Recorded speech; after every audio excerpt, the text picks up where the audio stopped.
నమస్తే. ఇన్నాళ్ళు నన్ను సపోర్ట్ చేస్తూ, ఎంకరేజ్ చేస్తూ మీ ప్రేమని నాకు అందిస్తున్న ప్రతి ఒక్కరికి కృతజ్ఞతలు. అలాగే ఈ వీడియో కూడా ఖచ్చితంగా మీకు ఉపయోగపడుతుంది. లైక్, షేర్ అండ్ సబ్స్క్రైబ్ చేసి మీ సపోర్ట్‌ని నాకు అందించండి. అలాగే ఈ వీడియో పట్ల మీకున్న అభిప్రాయాన్ని కామెంట్ సెక్షన్‌లో కామెంట్ చేసి తెలియజేయండి. ఇప్పుడు వీడియోని చూద్దాం. నమస్తే, వెల్కమ్ టు అవర్ ఛానల్. నేను పద్మిని. ప్రస్తుతం మనతో పాటు ప్రముఖ ఆధ్యాత్మికవేత్త, ఆస్ట్రోన్యూమరాలజిస్ట్, వేదిక్ వాస్తు స్పెషలిస్ట్, శ్రీ విద్య మరియు హనుమత్ ఉపాసకులు బ్రహ్మశ్రీ డాక్టర్ సిస్లా జయశంకర్ గారు మనతో పాటు ఉన్నారు. మాట్లాడదాం. సార్ నమస్తే. సార్ సార్, జీవితంలో మేము ఎదగట్లేదు, మాకు ఎదుగుదలే లేదు అని అనేవాళ్ళ సంఖ్య చూస్తూనే ఉన్నాం, ఎక్కువ అవుతూనే ఉంది. ఎందుకని ఎదుగుదలలో ఇట్లాంటి ఇబ్బందులు వస్తూ ఉన్నాయి? అంటే మళ్ళీ ఏమైనా మేము ఎదుగుదల కోసం రకరకాల పూజలు చేయించేసాం, హోమాలు చేయించేసాం, శాంతులు చేయించేసాం, దానాలు ధర్మాలు అన్నీ అయిపోయాయి, కానీ వర్కౌట్ అవ్వట్లేదు. నెపం అంతా పాపం అమాయకంగా పలకడు కదా, దేవుడి మీద వేసేస్తున్నారు. కానీ ఎక్కడో తప్పు జరుగుతోంది. ఏమిటా తప్పు? ఏం మార్చుకోవాల్సి ఉంటుంది? తెలుసుకోవాలండి. ఏ ఫ్యామిలీకి, ఏ కుటుంబానికి వాళ్ళు, ఆ ఇంట్లో ఉన్న భార్యాభర్త యజమానులు ఎవరైతే ఉన్నారో వాళ్ళు మా కుటుంబం అభివృద్ధిలోకి రావట్లేదంటే చెక్ లిస్ట్ ఒకటి వాళ్ళు చెక్ చేసి రాసుకోవాలి. వాళ్ళు ఎక్కడే పొరపాటు జరుగుతుంది, మనం ఎక్కడ ఇది చేస్తున్నాం, అన్నీ చేస్తూనే ఉన్నాం, పూజలు చేస్తున్నాం, పునస్కారాలు చేస్తున్నాం, హోమాలకు వెళ్తున్నాం, గుళ్ళు గోపురాలకు వెళ్తున్నాం అని అనుకోవచ్చు కాక, సరే అన్నీ చేస్తున్నాం, ఎక్కడ చేయట్లేదు, ఏం మిస్ అవుతున్నాం అనేది కూడా గమనించాలి. ఎందుకంటే కొన్ని సందర్భాల్లో ఏమవుతుందంటే చిన్న చిన్న విషయాలని నెగ్లెక్ట్ చేయడం, మన అనుకునే వాళ్ళని నెగ్లెక్ట్ చేయడం. చాలామందికి మగవాళ్ళకి, అంటే ఒకప్పుడు ఇప్పుడు ఎలా ఉందో కానీ కాస్త పరిస్థితి ఇప్పుడిప్పుడే మారుతూ వస్తుంది. భార్య అంటే కొంచెం ఒక రకమైన నెగ్లిజెన్స్ ఉంటుంది. దాని బంధు దానికి ఏం తెలుసు, ఇలాంటి ఆలోచనలు, ఇలాంటివి ఏమిటి, ఏవి తెలియకుండానే సంసారం చేస్తోందా, పిల్లల్ని కంటోందా, వాళ్ళ భావన. ఒక్కోసారి కొంతమందికి, నేను కొంతమంది చూశాను కాబట్టి అంటున్నా, అతిశయం అంటే అన్ని ఈయనకే తెలుసు ఏంటి, ఈయన పెద్ద పోటుగాడు, ఆవిడకి ఏమి తెలియదు అని అనుకుంటాడు. కానీ ఆవిడ కరెక్ట్గానే ఓరిపిందంటే ఈయన ఎందుకు పనికిరాడు అనేది తెలియదు ఏంటి. అందుకని జనరల్గా చూస్తే కనుక మనం ఆలోచించుకోవాలి, ఎక్కడ నెగ్లెక్ట్ చేస్తున్నాం, ఎక్కడ నిర్లక్ష్యం చేస్తున్నాం. ఒకవేళ ఇంట్లో భార్యను ఏమన్నా నిర్లక్ష్యం చేస్తున్నామా, దాంపత్యంలో మన అన్యోన్యతలు ఎక్కడన్నా లోపిస్తుందా, ఎక్కడన్నా మనమే డామినేట్ చేస్తున్నామా, ఇవ్వాల్సిన సమస్థాయి, ఇవ్వాల్సిన సమస్థానం కల్పించకపోతే కూడా ఆశీర్వాదం దొరకదు, భగవంతుడు కూడా హర్షించడు. ఎందుకంటే మన హిందూ సంస్కృతిలో, పురాణాల్లో దేవుళ్ళు దేవతల రూపంలో వాళ్ళు ఎలా ఉండాలో, భార్యాభర్త కుటుంబంలో ఎలా ఉండాలో వాళ్ళు ఉండి చూపించారు, వాళ్ళు చేసి చూపించారు. ఒక ఆయన సగభాగం ఇచ్చేసాడు, ఒక ఆయనేమో హృదయ స్థానంలో పెట్టుకున్నాడు. ఈ రెండు సంకేతాలు చాలు కదా. ఒక ఆయన సగభాగం ఇచ్చేసాడు, నెక్స్ట్ లెవెల్ అది. ఒక ఆయనేమో తీసుకొచ్చి హృదయంలో పెట్టేసుకున్నాడు ఏంటి. సో మన అక్కడ పేరు కూడా మనం గమనించండి, లక్ష్మీనారాయణులు అన్నారు. లక్ష్మీనారాయణులు అంటే అర్థం ఏంటి? లక్ష్మీనారాయణులు ఇద్దరు ఉంటేనే దంపతులు, ఆ కుటుంబంలో తల్లిదండ్రులు. మీ ఇంటికి లక్ష్మీనారాయణులు ఎవరు? మీరే. మీ ఇంటి లక్ష్మిని మీరు అలక్ష్యం చేస్తే నారాయణుడు ఎందుకు అనుగ్రహిస్తాడు? లక్ష్మిని పూజ చేస్తేనే నారాయణుడు అనుగ్రహిస్తాడు అని శాస్త్రవచనం ఉంది. లక్ష్మీదేవి ప్రసన్నం అవుతేనే నారాయణుడు ప్రసన్నం అవుతాడని పురాణోక్తి ఉంది. మరి మీ ఇంటి లక్ష్మిని మీరు అలక్ష్యం చేస్తే నారాయణుడు మిమ్మల్ని ఎందుకు అనుగ్రహిస్తాడు? నారాయణుడు ఎవరు? బ్రహ్మ విష్ణు మహేశ్వరుల్లో విష్ణుమూర్తికి ఏ స్థానం ఉంది? స్థితికారకుడు.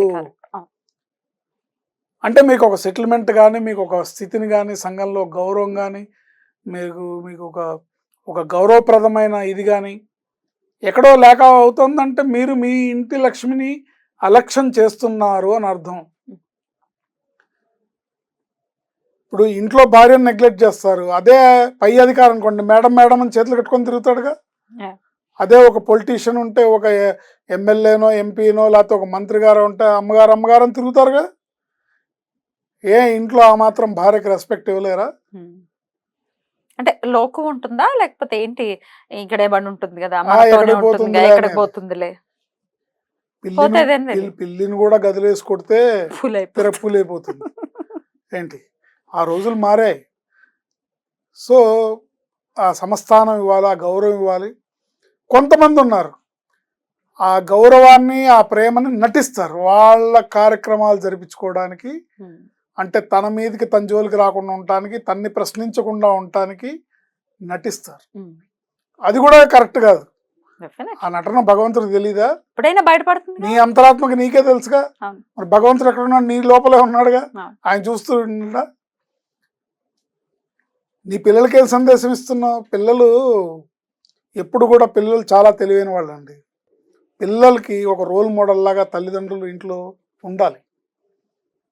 అంటే తండ్రి గురించి గొప్పతనం, తండ్రి పడే కష్టం గురించి, తండ్రి పడే తాపత్రయం గురించి, తండ్రి పడుతున్న శ్రమ గురించి తల్లి వివరించాలి.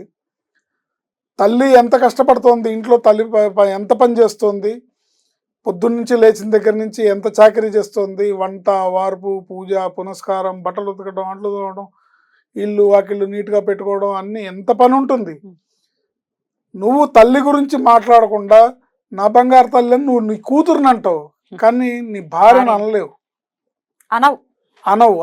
అననప్పుడు నారాయణుడు నిన్ను ఆబ్వియస్లీ నిన్ను అనుగ్రహించడు, కరుణించడు, హర్షించరు. సో పిల్లలు కూడా అదే నేర్చుకుంటారు, ఇమిటేట్ చేస్తారు కదా.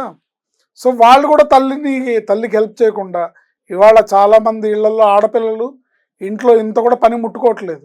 కారణం ఏంటంటే చెప్పాలి, పిల్లలు ఫీడ్ చేస్తుండాలి. ఇంట్లో ఇదివరకైతే ఉమ్మడి కుటుంబాలు కాబట్టి నాయనమ్మ, తాతయ్య, అమ్మమ్మ, తాతయ్య కాస్త మీ అమ్మకి సహాయం చేయవే, మీ అమ్మకి మీ అమ్మ దగ్గర పని నేర్చుకో, మీ అమ్మ చేస్తూ ఉండగా నువ్వు చేస్తుంటే నీకు వస్తుంది పని, లేకపోతే రేపు నీ మొగుడికి ఏమండి పెడతావు అంటే అని చెప్పేవాళ్ళు. ఇప్పుడు అలా లేదు. వాళ్ళు చదువుకుంటాను, వాళ్ళని డిస్టర్బ్ చేయక, వాళ్ళకి ఏం కావాలో పెడుతూ ఉండని భర్తే ఆర్డర్ ఇస్తున్నాడు భార్యని. వాళ్ళు ఎక్కడ నేర్చుకుంటారు? నేర్చుకోరు.